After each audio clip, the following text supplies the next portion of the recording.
Job analysis का मतलब क्या होता है? Systematic process of collecting the information on nature of a job, qualities and qualification required to a job, physical and mental. यानी कि कौन सी क्वालिटी चाहिए, फिजिकल क्वालिटी क्या चाहिए, मेंटल क्वालिटी क्या चाहिए, क्या है जॉब का नेचर, किस टाइप के वहाँ पे टास्क को परफॉर्म करना पड़ेगा, क्या क्वालिटीज चाहिए होंगे एम्प्लॉयज़ की, क्या क्वालिफिकेशन हो चाहिए एम्प्लॉयज़ को उस जॉब को परफॉर्म करने के लिए। इसको पूरा एनालाइज करिए, तब उसके बाद ही तो आप एग्जैक्टली किस टाइप का टैलेंटेड एम्प्लॉय चाहिए, किस स्किल का एम्प्लॉय चाहिए, तभी तो आप आइडेंटिफाई कर पाओगे जब आपको उस जॉब के बारे में पता होगा कि जॉब में एक्चुअली परफॉर्म करना क्या है। अब जॉब परफॉर्म करना है मार्केटिंग का, उसमें मार्केटिंग में भी सेल्स का जॉब परफॉर्म करना है, और आपको ये चीज़ पता ही नहीं है, आप कोई भी फाइनेंस का एम्प्लॉय ढूंढ के लेके चले जाओगे जिसकी कैपेबिलिटी, जिसकी टैलेंट किस में है, फाइनेंस में, जो माहिर है कम्युनिकेशन में, आप उसको उठा के लेके आ जाओगे अकाउंटिंग में, तो वो नहीं बैठेगा। तो आपको सबसे पहले राइट एम्प्लॉय को आइडेंटिफाई करने के लिए जॉब को एनालाइज करना होगा कि जॉब जिस भी पोजीशन के लिए आपको टैलेंट एक्वायर करना है, एक्विजिशन करना है, उस पोजीशन के बारे में जानना होगा। That is job analysis. Deals with the anatomy of the job. Anatomy of the job यानी कि जॉब के पूरे एक एक पॉइंट और एक एक पहलू से, जॉब का nature, task, performance, duties, superior कौन होगा, सबऑर्डिनेट कौन होगा, साथ में कौन करेगा उस जॉब में, आपके साथ कौन काम करेगा, ये सारी चीज़ें क्या है उसमें हम जो है पढ़ते हैं। तो the aim of job analysis is to answer question such है। तो जॉब एनालिसिस क्यों करते हैं? तो कुछ क्वेश्चन के आंसर के लिए, जैसे what is the purpose of the job, यानी उस जॉब का पर्पज क्या है। जब पर्पज पता होगा तभी तो उसके अकॉर्डिंग आप एम्प्लॉय को सर्च करेंगे, उस टाइप के टैलेंटेड पर्सन को सर्च करेंगे। What physical and mental task does the job holder undertake, यानी उस जॉब को परफॉर्म करने के लिए किस टाइप का फिजिकल और मेंटल जो है क्या कहते हैं कि टास्क जो है परफॉर्म करना पड़ेगा एम्प्लॉय को।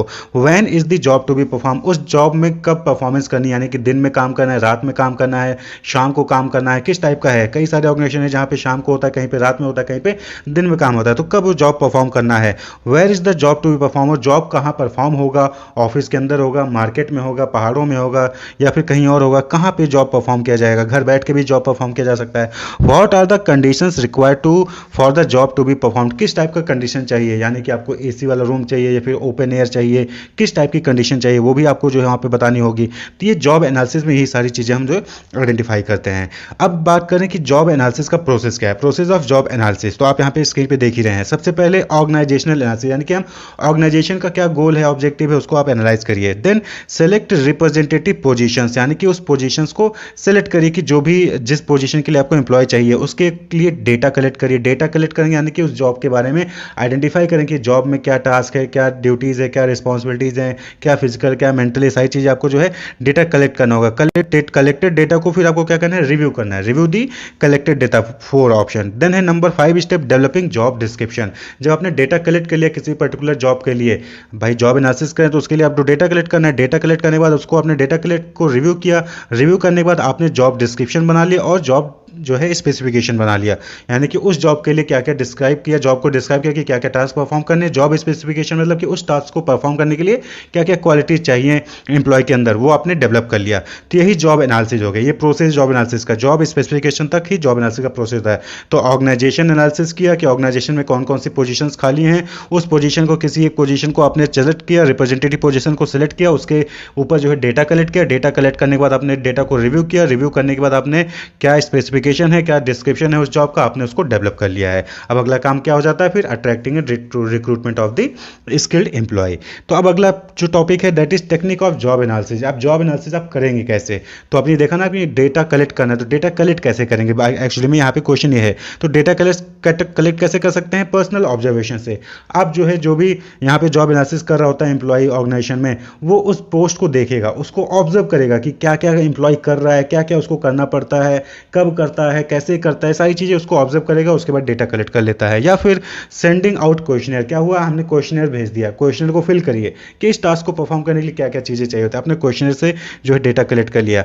मेंटेनेंस ऑफ लॉग रिकॉर्ड, यानी कि आपने लॉग इन का रिकॉर्ड मेंटेन करके रखा है, वो आप उसके हिसाब से जो है डेटा कलेक्ट कर लीजिए कि कब कहाँ कैसे क्या क्या काम हुआ है। रिकॉर्ड से आप जो है डेटा उठा सकते हैं। वहीं पे कंडक्टिंग पर्सनल इंटरव्यू, आप जो है इंटरव्यू भी ले सकते हैं, या तो क्वेश्चनर के थ्रू, या तो आप जो है ऑब्जर्वेशन के थ्रू कर लिए, या फिर आप जो है इंटरव्यू के थ्रू कर ले रहे हैं। इंटरव्यू आपने ले लिया, पूछा कि क्या करना पड़ता है, कब करना पड़ता है, कितना प्रेशर लेना पड़ता है, क्या क्या क्वालिटीज़ होनी चाहिए, आपने इंटरव्यू लेके भी डेटा कलेक्ट कर सकते हैं। तो ये जॉब एनालिसिस का टेक्निक है। अब बात कर लें कि जॉब एनालिसिस में जॉब डिस्क्रिप्शन और जॉब स्पेसिफिकेशन क्या होता है।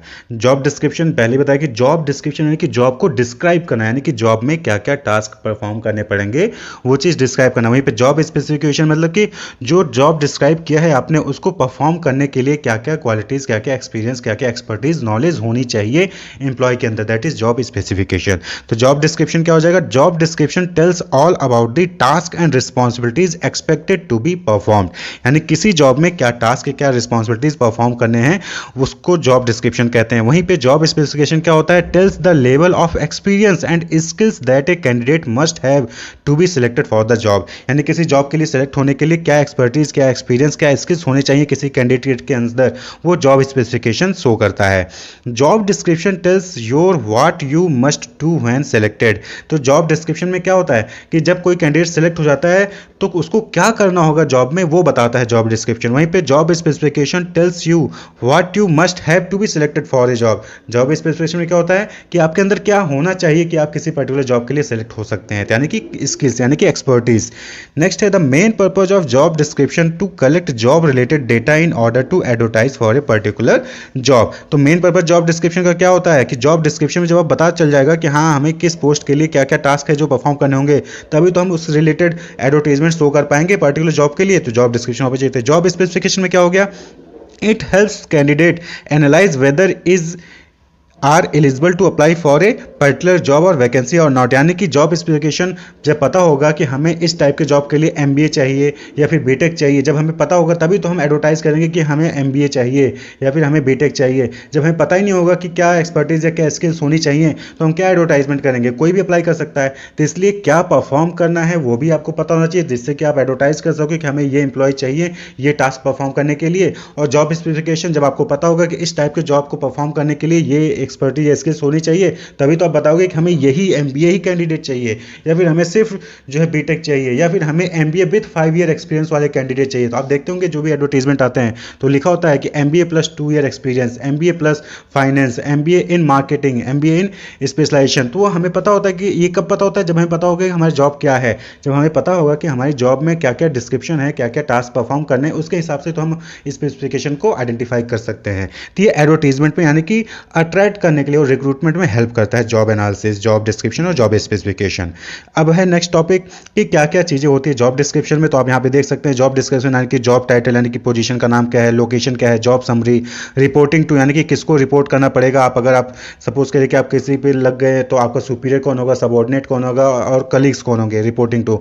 वर्किंग कंडीशंस कैसी होंगी, जॉब ड्यूटीज़ क्या क्या होंगी, कौन सी मशीन से जो कि आपको यूज़ करना पड़ेगा, यानी कि आपको लैपटॉप मिलेगा या फिर कोई मशीन मिलेगा, हैजार्ड्स कौन कौन सी चीज़ें हैं जहाँ पे आपको ध्यान में रखना है किन किन चीज़ों से नुकसान पहुंच सकता है। वहीं पे जॉब स्पेसिफिकेशन में क्या होता है कि क्वालिफिकेशन क्या है, एक्सपीरियंस क्या चाहिए होगी, ट्रेनिंग चाहिए होगी कि नहीं होगी, स्किल्स कौन सी होनी चाहिए, रिस्पॉन्सिबिलिटीज कौन कौन सी लेनी पड़ेंगी, इमोशनल कैरेक्टरिस्टिक्स उस जॉब को परफॉर्म करने के लिए क्या होना चाहिए, सेंसरी डिमांड्स क्या होनी चाहिए उस जॉब को परफॉर्म करने के लिए। तो यही क्या होता है जॉब डिस्क्रिप्शन और जॉब स्पेसिफिकेशन, और इसी को क्या कहते हैं, एनालाइज करने को जॉब एनालिसिस कहा जाता है। तो ये टैलेंट को एक्वायर करने के लिए सबसे पहला स्टेप होता है कि जॉब को एनालाइज करिए, फिर उसको डिस्क्राइब करिए, उसको स्पेसिफिकेशन बताइए, उसके बाद ही तो आप एडवर्टीजमेंट देंगे, और जब एडवर्टीजमेंट देंगे यानी कि अट्रैक्ट करेंगे और फिर रिक्रूटमेंट का प्रोसेस आगे काम होगा। तो दैट इज जॉब एनालिसिस। अब बात आती है जॉब डिजाइन, ये एक एक्स्ट्रा टॉपिक है आपके सिलेबस में नहीं है लेकिन क्वेश्चन पूछा जा सकता है। तो जॉब डिजाइन क्या होता है, जॉब डिजाइन का मतलब कि जॉब को डिजाइन करना, एक्चुअली में जॉब को डिजाइन करना कि जॉब को इस तरीके से आपको डिजाइन करना चाहिए कि एम्प्लॉय जो है उसमें इंगेज रहे और एम्प्लॉय को उस जॉब को परफॉर्म करने में इंटरेस्ट हो, अच्छा लगे, तभी एम्प्लॉय जो है रिटेन करके आप रोक सकते हैं। तो deciding on the content of a job in terms of duties and responsibilities. तो जॉब डिजाइन का मतलब क्या हो गया कि आप वहां पे डिजाइन करते हो कि क्या कंटेंट होगा किसी भी जॉब में, क्या ड्यूटीज होंगी उस जॉब को परफॉर्म करने के लिए, क्या रिस्पॉन्सिबिलिटीज होंगी, आप उसको डिसाइड करते हो। साथ ही साथ deciding on the method to be use in carrying out the job, यानी कि उस जॉब को परफॉर्म करने के लिए क्या मेथड होगा, किस मेथड से आप जो जॉब को परफॉर्म कर सकते हो उसको भी आप डिसाइड करते हो। इन टर्म्स ऑफ टेक्निक, कौन सी टेक्निक यूज करोगे, सिस्टम एंड प्रोसीजर, कौन से सिस्टम है क्या प्रोसीजर होगा उस जॉब को परफॉर्म करने के लिए, and relationship that should exist between the job holder and his superior, subordinate and colleagues, यानी कि और उस जॉब पे सबऑर्डिनेट्स के साथ क्या रिलेशन होगा, सुपीरियर के साथ क्या रिलेशन होगा और कलीग्स के साथ क्या रिलेशनशिप होगा, इन सभी को आप क्या करते हो, डिज़ाइन करते हो, रिलेट करते हो, डेवलप करते हो। आप डिसाइड करते हो कि क्या ड्यूटीज़ होंगी, क्या रिस्पॉन्सिबिलिटीज़ होंगी, क्या मेथड होगा, क्या प्रोसीजर होगा, क्या टेक्निक होगा, क्या टूल्स चाहिए होंगे, क्या स्किल्स चाहिए होंगे, आपके सुपीरियर के साथ क्या रिलेशन होंगे, कलीग्स के साथ क्या रिलेशन होंगे, सारी चीज़ों को आप क्या करते हो, डेवलप करते हो, डिसाइड करते हो। That is job design. ठीक है, सर्च करना तो जॉब डिस्क्रिप्शन, जॉब स्पेसिफिकेशन हो गया, लेकिन जब आप इस चीज़ को फिक्स करते हो, डिसाइड करते हो कि ये चीज़ें करनी है, तो दैट इज जॉब डिज़ाइन। तो जॉब डिज़ाइन में कुछ चीज़ें और इंपॉर्टेंट है कि जो आपको ध्यान में रखना चाहिए जॉब डिज़ाइन के, जैसे जॉब रोटेशन, यानी कि उस जॉब में रोटेशन हो रहा है कि नहीं हो रहा है, यानी कि आप अकेले ही क्या कहते हैं कि अकेले वही कंटिन्यूस आप 3-4 साल से काम किए जा रहे हो, नहीं, जॉब रोटेशन होना चाहिए, यानी कि आप उस जॉब को 1 साल किए, उसके बाद दूसरे साल आपने कोई जॉब और दूसरा मिल गया, तो जॉब रोटेशन से क्या होता है कि इंटरेस्ट बना रहता है। जॉब इनलार्जमेंट, यानी कि जॉब को आप क्या कर रहे हो, इनलार्ज कर रहे हो। ठीक है, यानी कि आपको और बढ़ा दे रहे हो, आप नए नए टास्क वहाँ पे ऐड कर रहे हो। जॉब एनरिचमेंट यानी कि जो काम कर रहे हो उसी में और कुछ नया एडिशन किया जा रहा है, तो जॉब एनरिचमेंट। वहीं पे जॉब सिंप्लीफिकेशन, यानी कि जॉब में आप जो है सिंप्लीफाई करो, यानी कि एग्जैक्टली पता है कि उस जॉब में क्या करना है, मतलब कॉम्प्लिकेटेड नहीं है, सिंप्लिसिटी है कि हाँ हमें एग्जैक्टली पता है कि ये काम है और ये मेरा काम है और इसको मुझे परफॉर्म करना है। तो ये चीज़ें होनी चाहिए, जॉब रोटेशन होना चाहिए, जॉब इनलार्जमेंट भी होना चाहिए, जॉब एनरिचमेंट भी होना चाहिए और जॉब सिंप्लीफिकेशन भी होना चाहिए कि ईजी होना चाहिए समझने में कि क्या जॉब है, क्या टास्क है, क्या ड्यूटीज़ है, क्या रिस्पॉन्सिबिलिटीज़ हैं। ह्यूमन रिसोर्स प्लानिंग कहने का मतलब है कि हमें किसी काम को परफॉर्म करने के लिए कितने लोगों की या कितने मैन पावर की रिक्वायरमेंट हो सकती है, उस चीज़ को गेस करना, उस चीज़ को फोरकास्ट करना, एस्टिमेट करना और फिर उसके अकॉर्डिंग जो है डिसीजन मेकिंग्स लेना। अब सपोज करें कि आपको जो है कोई 50 केजी का जो है बैग है, वो आपको लेके आना है मार्केट से, तो आप अकेले नहीं जाओगे। आप क्या करोगे कि आपने क्या किया, आपने गेस कर लिया कि 50 केजी का बैग है तो यहाँ पे कम से कम 2 लोगों की रिक्वायरमेंट तो पड़ेगी। तो आपने क्या किया कि आपने घर से अपने किसी रिलेटिव को या फिर अपने भाई बहन को ले लिया और साथ में गए। उसके बाद जो है आप उस कैरी बैग को 50 केजी के बैग को आप लेके चले आते हो। तो यहाँ पे आपने क्या किया, यहाँ पे प्लानिंग की। प्लानिंग क्या की कि आपको 50 केजी का बैग वहां से आपको कैरी करके लाना था, तो आपने प्लानिंग कर ली कि हाँ हमें 2 लोगों की जरूरत पड़ेगी उस बैग को लाने की।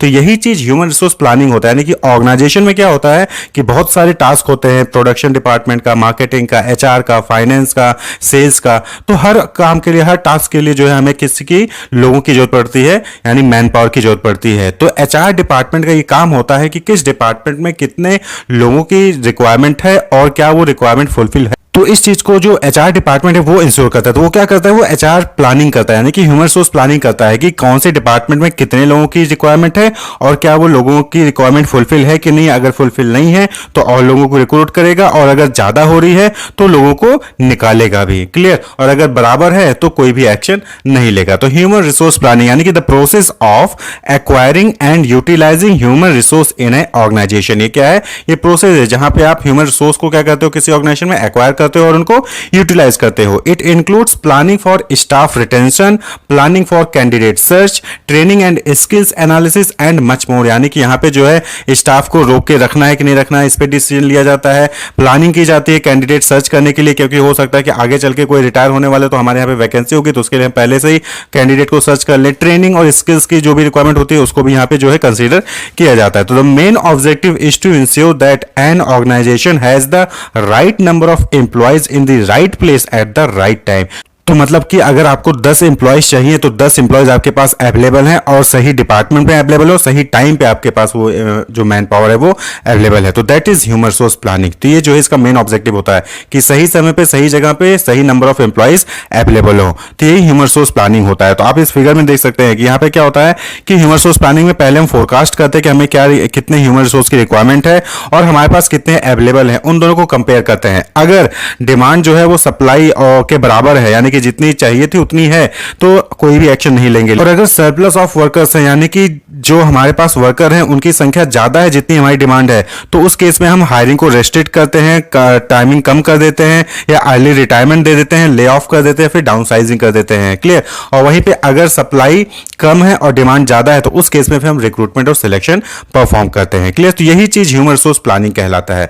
तो यहां पे क्या हो गया, अकॉर्डिंग टू रॉबिन्स उन्होंने क्या कहा, the process by which an organisation ensure that it has the right number and kind of people at the places at the right time capable of effectively and efficiently completing those task that will help the organisation achieve its overall objective. तो organisation के जो overall objective होते हैं उसको achieve करने के लिए जो नंबर ऑफ एम्प्लॉयज की रिक्वायरमेंट होती है, उनके अंदर जो कैपेबिलिटीज होती हैं, सही जगह पे उनको प्लेस करना, सही टाइम पे प्लेस करना, जिससे कि वो इफेक्टिवली एफिशिएंटली जो है अपने टास्क को कंप्लीट कर सके, वही चीज ह्यूमन रिसोर्स प्लानिंग कहलाता है। क्लियर? तो ऑब्जेक्टिव क्या है ह्यूमन रिसोर्स प्लानिंग का? To determine the number of employees to be employed. पहली चीज कि यहां पे क्या कहते हैं, वो एसेस करते हैं कि मैन पावर की रिक्वायरमेंट है या नहीं है। क्लियर? तो determine the number of employees to be employed, कितने लोगों को एम्प्लॉयमेंट देनी है, कितने लोगों को रिक्रूट या सेलेक्ट करना है, तो इस चीज को जो है करते हैं। दूसरा है to retain highly skilled staff, यानी कि यहां पे इवोल्यूशन ऑफ करंट वर्कफोर्स, यानी कि करंटली लोग कैसा परफॉर्म कर रहे हैं उसको इवोल्यूएट करते हैं, और उसमें जो हाई स्किल्ड स्टाफ होता है उसको रिटेन करके रखना भी इनका काम होता है। To manage an effective downsizing programme, efficient change management इसको कहते हैं। यहां पे क्या हो गया कि यहां पे जो अगर सरप्लस हो गया है, यानी कि डिमांड कम है लोगों की और हमारे पास एम्प्लॉयज ज्यादा है, तो वहां पे उस केस में क्या होता है कि फिर वो जो है चेंज लाता है, यानी कि कहीं ना कहीं वो ले ऑफ करेगा या फिर जो है निकालेगा लोगों को, या फिर वर्किंग और कम कर देगा, कुछ ना कुछ वो डिसीजन मेकिंग किया जाता है जिससे कि डाउनसाइज किया जाता है वर्कफोर्स को। क्लियर? तो ये कुछ ऑब्जेक्टिव्स हो गए, इसके अलावा भी बहुत सारे ऑब्जेक्टिव होंगे, लेकिन ये मेन 3 इंपॉर्टेंट ऑब्जेक्टिव्स होते हैं एचआर प्लानिंग के। अब बात कर लें कि एचआर प्लानिंग का प्रोसेस क्या है, यानी ह्यूमन रिसोर्स प्लानिंग का प्रोसेस क्या है। तो देखिए, सबसे पहले होता है कि आपको ऑर्गेनाइजेशन प्लान को एनालाइज करना है। Look at the future plan of organisation. Organisation का फ्यूचर प्लान क्या है? कहीं ऐसा तो नहीं कि वो कोई नया प्रोजेक्ट स्टार्ट करने जा रहा है इन फ्यूचर, या फिर कोई एक्सटेंशन प्लान करने जा रहा है। तो अगर कोई नया प्रोजेक्ट स्टार्ट करेगा, कोई नया एक्सटेंशन लेगा, तो इस केस में वहां पे आपको ह्यूमन रिसोर्स की रिक्वायरमेंट पड़ेगी, मैन पावर की रिक्वायरमेंट पड़ेगी। Then forecast demand for human resource, यानी कि अब आपको यहां पे डिसाइड करना है कि कितने लोगों की रिक्वायरमेंट पड़ेगी, उसको फोरकास्ट करना है, एस्टिमेट करना है। Based on the previous step forecast the required human resource for it, यानी कि अगर आपको लग रहा है कि एक्सटेंशन करने वाले हैं या फिर फ्यूचर में कोई नया प्रोजेक्ट लेने वाले हैं, तो उसके बेसिस पे जो है आपको फोरकास्ट करना होगा कि कितने लोगों की रिक्वायरमेंट हो सकती है। Then forecast human resource supply, यानी कि अब आपको ये फोरकास्ट करना है कि कहां कहां से आपको जो है एम्प्लॉयज मिल सकते हैं, वो स्टाफ मैन पावर कहां से मिल सकता है। तो given the estimated human resource required, look at the sources of their supply and to what extent they are available, यानी कि कहां कहां से आपको उस काम के लिए जो है मैन पावर मिल सकता है। तो सोर्सेज ऑफ सप्लाई को आपको यहां पे जो है सेलेक्ट कर लेना है। Then estimating man power gap, यानी कि यहां पे आपको क्या है, मैन पावर गैप को भी एस्टिमेट करना है कि हमारे पास कितने हैं और कितने लोगों की रिक्वायरमेंट है। तो it is important to identify the difference between required human resource and existing human resource in the organisation.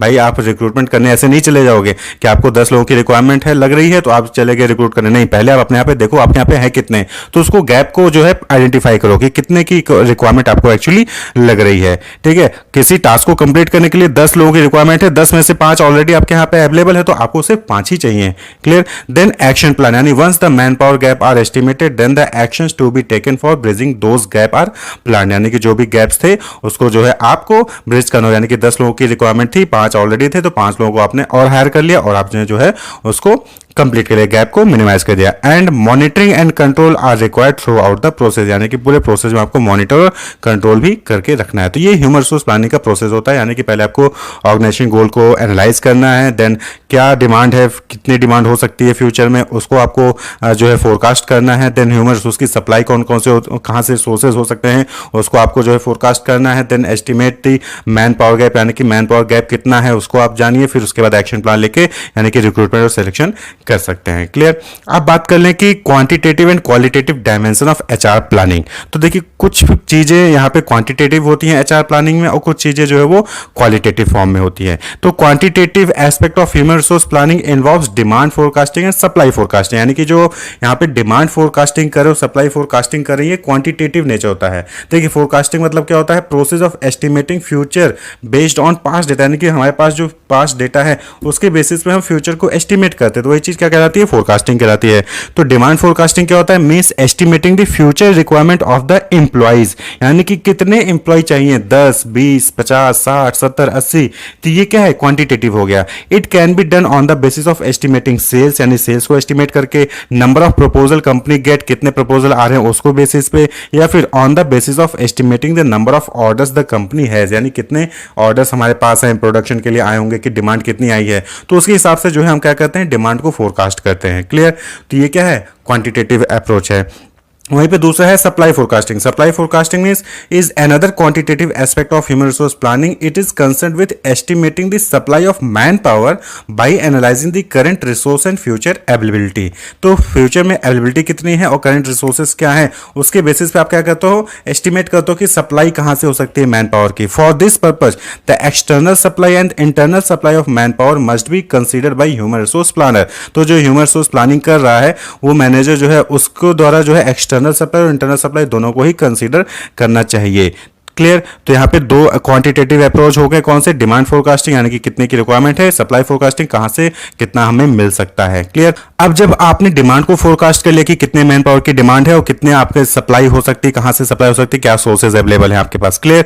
तो अब आपके पास क्या आता है, क्वालिटेटिव डायमेंशन। क्वालिटेटिव डायमेंशन यानी कि कौन सा जॉब रोल परफॉर्म करना है और उसके लिए क्या क्वालिफिकेशन, क्या क्वालिटीज होनी चाहिए ह्यूमन रिसोर्स की। तो ये क्या है, ये क्वालिटेटिव डायमेंशन है। यानी after determining the number of personal for each department in the organisation it is required to determine the nature of job, यानी कि इस टाइप का जॉब परफॉर्म करना है, which will further help in minimum acceptable qualities required by the person. यानी कि जब आपको नेचर ऑफ जॉब पता चल जाएगा तो उसके बेसिस पर आप उस जॉब को परफॉर्म करने के लिए क्या क्या क्वालिटीज चाहिए होंगी वो जो है आप आइडेंटिफाई कर सकते हैं। आप सपोज करिए कि यहाँ पे जो है फाइनेंस ऑफिसर की पोस्ट खाली है, तो नेचर ऑफ जॉब क्या होगा, फाइनेंस का हो गया। तो फाइनेंस ऑफिसर की पोस्ट के लिए क्या क्या क्वालिटीज होनी चाहिए, फिजिकल या फिर एजुकेशनल, वो चीजें आप जो है आइडेंटिफाई कर सकते हैं।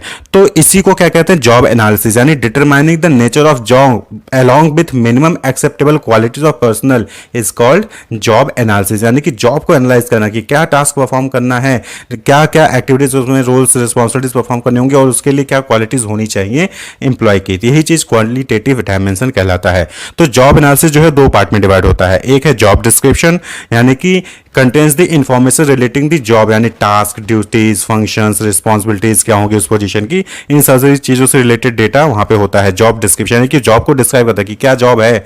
वहीं पे दूसरा है जॉब स्पेसिफिकेशन। जॉब स्पेसिफिकेशन का मतलब कि उस जॉब को परफॉर्म करने के लिए क्या क्या चीजें आपके अंदर होनी चाहिए, यानी फिजिकल क्वालिटीज, एजुकेशनल क्वालिटीज या फिर अदर क्वालिफिकेशन रिक्वायर्ड है, तो वो सारी चीजें यहाँ पे जॉब स्पेसिफिकेशन में मेंशन होती हैं। तो ये क्वांटिटेटिव और क्वालिटेटिव डायमेंशन है किसका, एचआर प्लानिंग का। Method and techniques of HR demand forecasting, यानी कि जो HR demand forecasting human resource planning जब करते हैं तो वहां पे डिमांड फोरकास्टिंग करते हैं कि कितने ह्यूमन रिसोर्स की हमें रिक्वायरमेंट है, तो उसको हम एस्टिमेट करते हैं। तो उसके कौन कौन से मेथड हो सकते हैं, तो देखिए ये हमने जो है पहले ही सेल्स फोरकास्टिंग आपने पढ़ा होगा मार्केटिंग में, इसी तरीके से आपने रिग्रेशन, कोरिलेशन, ये टेक्निक पढ़े होंगे, ट्रेंड प्रोजेक्शन पढ़ा होगा स्टैट्स में, आपने जो है मैनेजर इकोनॉमिक्स में भी डिमांड फोरकास्टिंग के टेक्निक पढ़े होंगे। तो वही ऑल ओवर यहाँ पे है, यहाँ पे दो तीन टेक्निक्स आपको अलग देखने को मिलेंगे, वो हम यहाँ पे देख लेंगे। तो सबसे पहले है मैनेजरियल जजमेंट। तो मैनेजरियल जजमेंट क्या है, सिंपल सा है कि यहाँ पे क्या है, जो मैनेजर्स होते हैं डिफरेंट डिफरेंट डिपार्टमेंट के, वो गैदर होते हैं और वो जो है डिस्कस करके एक नंबर एस्टिमेट कर देते हैं कि हाँ हमें इतने एम्प्लॉय की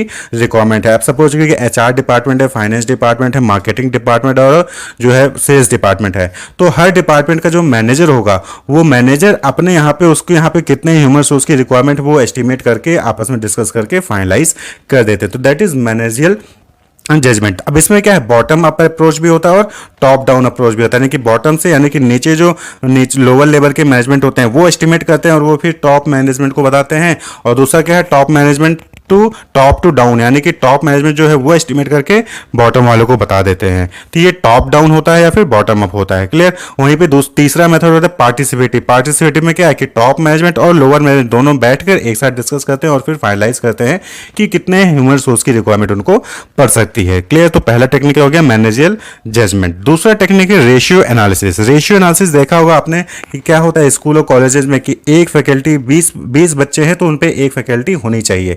तो सेम उसी तरीके से यहाँ पे क्या होता है कि कितना प्रोडक्शन करना है उसके लिए कितना वर्कर होना चाहिए, उसका रेशियो यानी number of workers is to volume of sales यानी प्रोडक्टिविटी। तो अब एग्जांपल के तौर पे लेंगे कि कैसे हम इसको कैलकुलेट करेंगे। फॉर एग्जांपल सपोज रहे कि किसी ऑर्गेनाइजेशन में जो रेशियो है वो 1:150 का है। 1:150 यानी कि एक वर्कर 150 वॉल्यूम ऑफ सेल्स जो है वो प्रोड्यूस कर रहा है, यानी कि प्रोडक्टिविटी प्रोडक्शन कर रहा है से। ठीक है। तो अब यहाँ पे इस रेशियो के हिसाब से अगर आपको सपोज करें किसी ऑर्गेनाइजेशन को 1.5 लाख यूनिट बनाने हैं, 1,50,000 यूनिट्स डेवलप करने हैं, तो उसको कितने ह्यूमन रिसोर्स की रिक्वायरमेंट हो सकती है? तो बट ऑब्जर्व कितने हो जाएगी, 1,50,000 divided by 150 is equal to 1,000 workers, यानी कि 1,000 वर्कर्स की रिक्वायरमेंट है अगर 1.5 लाख यूनिट किसी भी चीज को प्रोड्यूस करना है। तो ये रेशियो एनालिसिस के बेसिस पे कैलकुलेट कर लिया। अब एचआर प्लान में क्या होगा कि आप देखेंगे कि 1,000 वर्कर्स की रिक्वायरमेंट है, तो 1,000 में से कितने आपके पास ऑलरेडी अवेलेबल हैं और कितने आपको चाहिए, यानी गैप ऑलरेडी कितने अवेलेबल हैं। सपोज करें कि 1,000 में से 500 अवेलेबल है, 500 और चाहिए, तो फिर आपको जो है 500 की रिक्रूटमेंट और सिलेक्शन प्रोसेस परफॉर्म करना होगा। तो दैट इज रेशियो एनालिसिस। इसी तरीके से तीसरा मेथड है वर्क स्टडी या फिर वर्कलोड टेक्निक। यहाँ पे क्या है कि एक एम्प्लॉय पे कितना वर्कलोड है, यानी एक एम्प्लॉय कितने घंटे काम कर सकता है, उसके बेसिस पे जो है यहाँ पे आप जो है डिमांड फोरकास्टिंग कर सकते हो एचआर का। तो यहाँ पे क्या है, सपोज है कि अमाउंट ऑफ प्रोडक्शन है वो 4 लाख यूनिट है, ठीक है, अमाउंट ऑफ प्रोडक्शन जो है 4 लाख यूनिट है और एक यूनिट को बनाने के लिए 2 आवर का टाइम लगेगा। तो आप जो वर्कर की एबिलिटी है पर एम्प्लॉय वो 1600 आवर पर एनम है, यानी कि एक एनम है वो 1600 आवर कम कर सकता है। तो 4 लाख यूनिट बनाने के लिए कितना टाइम चाहिए होगा, मल्टीप्लाई कर दोगे 4 लाख यूनिट इंटू 2 आवर, यानी 8 लाख आवर की रिक्वायरमेंट है, यानी 4 लाख यूनिट बनाने के लिए 8 लाख आवर चाहिए होंगे, 8 लाख आवर काम करने होंगे। तो अब एक बंदा जो है वो 1600 घंटे काम कर सकता है, तो कितने वर्कर्स की नीड होगी, 500 वर्कर्स की नीड होगी। तो अब जो है यहाँ पे जब आपको पता चल गया कि 500 वर्कर की नीड है, तो अब आप क्या करेंगे, कितने ऑलरेडी अवेलेबल हैं वो देखेंगे और प्लस जो भी गैप होगा उसको जो है आप रिक्रूट करेंगे या सिलेक्शन के प्रोसेस से उसको फुलफिल करेंगे। क्लियर। नेक्स्ट मेथड है डेल्फी टेक्निक। तो एक मेथड यानी कि इसको कहते हैं एक्सपर्ट ग्रुप ओपिनियन मेथड भी कहते हैं। यहाँ पे क्या होता है कि ग्रुप ऑफ एक्सपर्ट्स होते हैं, ठीक है, अलग अलग फील्ड्स में, उनसे जो है उनका सजेशन लिया जाता है, उसको कंपाइल किया जाता है, समराइज किया जाता है। उसके बाद जो हमने समराइज किया उसको दोबारा से उन एक्सपर्ट को भेजा जाता है और फिर वो रिव्यू करते हैं और जब सभी एक्सपर्ट एक साथ कंसेंट दिखा देते हैं, सभी एक ही चीज़ पे फाइनलाइज कर देते हैं, तो उसी को क्या है फाइनलाइज मान लिया जाता है। ठीक है, आप सपोज के 4 एक्सपर्ट हैं, चारों एक्सपर्ट ने बोल दे कि हाँ एचआर फाइनेंस डिपार्टमेंट में 50 एम्प्लॉय की रिक्वायरमेंट है, तो वो 50 फिर फाइनल हो जाएगा। लेकिन अगर सपोज कि एक एक्सपर्ट ने बोला 50 की रिक्वायरमेंट है, दूसरे ने बोला नहीं 25 की रिक्वायरमेंट है, तो तब तक ये जो है प्रोसेस कंप्लीट नहीं होगा जब तक कि सभी एक्सपर्ट एक फाइनलाइज में यानी किसी एक ओपिनियन पे ना आ जाए। तो यहाँ पे क्या होता है, opinions taken from all expert सब summarised and reviewed by all expert. यहाँ पे क्या होता है कि सभी से पहले ओपिनियन ले लिया, उसको भी समराइज कर लिया जाता है, उसके बाद फिर उसको रिव्यू के लिए सभी एक्सपर्ट को भेज दिया जाता है।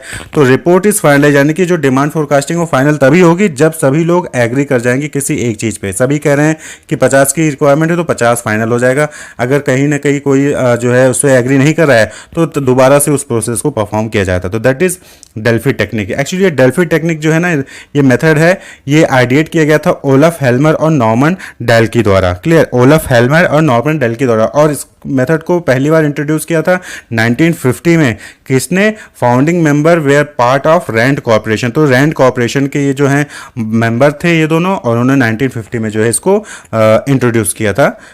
किसको? डेल्फी टेक्निक को। क्लियर। और ये जो नाम है दिया गया है डेल्फी, ये डिराइव किया गया है Greek name Oracle of Delphi, एक मतलब टेम्पल है रोम में, तो उस वहां से जो है इसका नाम जो है डिराइव किया गया है। तो डेल्फी यानी कि एक्सपर्ट ओपिनियन मेथड। तो ये डेल्फी मेथड है जिसका यूज करके आप जो है एचआर डिमांड फोरकास्टिंग कर सकते हैं। इसके अलावा बहुत सारे टेक्निक्स हैं, जैसे कि स्टैटिस्टिकल मेथड में कोरिलेशन रिग्रेशन हमने डिटेल में देख रखा है, ट्रेंड प्रोजेक्शन मेथड है, ग्राफिकल मेथड है, लीस्ट स्क्वायर मेथड है, टाइम सीरीज है, इकोनोमेट्रिक मॉडल है जो कि पास्ट हिस्टोरिकल डेटा का यूज़ करके जो है यहाँ पे आपके चार की रिक्वायरमेंट कितनी हो सकती है सेल्स के बेसिस पे या फिर किसी अदर बेसिस पे, वो आपको जो यहाँ पे फोरकास्ट करके बता देता है। और या फिर कोई आपका कॉम्पिटिटर है मार्केट में, वो कैसे रिक्रूट कर रहा है, वो कैसे इस चीज़ को जो है मेथड फॉलो कर रहा है, उसी टेक्निक को आप भी जो है यहाँ पे फॉलो कर सकते हैं। तो ये कुछ अदर टेक्निक्स हैं जिसका यूज़ करके एचआर डिमांड फोरकास्टिंग किया जा सकता है। अब बात कर लें कि database for man power forecasting, यानी कि मैन पावर को फोरकास्ट करने के लिए कितनी रिक्वायरमेंट है, इसके लिए डेटाबेस यानी कि आपको कंटेंट कहाँ से मिलेगा, डेटा कहाँ से मिलेगा। तो बहुत सारे डेटा अवेलेबल हैं। इंटरनली बात करें तो पर्सनल डेटा मॉड्यूल होता है, ऑर्गेनाइजेशन में अवेलेबल होता है। रिक्रूटमेंट किनका किनका हुआ है, यानी कि जब आप एप्लीकेशन मंगवाते हैं तो उसका डेटा आपके पास अवेलेबल रहता है। जॉब एक्सपीरियंस मॉड्यूल, यानी कि किसके पास क्या क्या जॉब है, ठीक है, उससे रिलेटेड, यानी कि placement history, grade, promotion, task performed, grade wise, ये सारी चीज़ें जो है अवेलेबल होती हैं। इस तरीके से परफॉर्मेंस अप्रेजल किनका हुआ उसका पूरा मॉड्यूल, और ट्रेनिंग एंड डेवलपमेंट का मॉड्यूल कि किसको किसको ट्रेनिंग दी गई है, नेचर ऑफ ट्रेनिंग क्या थी, इन सारी चीज़ों से रिलेटेड जो है आपके पास डेटा अवेलेबल होता है। वहाँ से आप जो है मैन पावर की फोरकास्टिंग कर सकते हैं। तो wish you all the best, keep watching.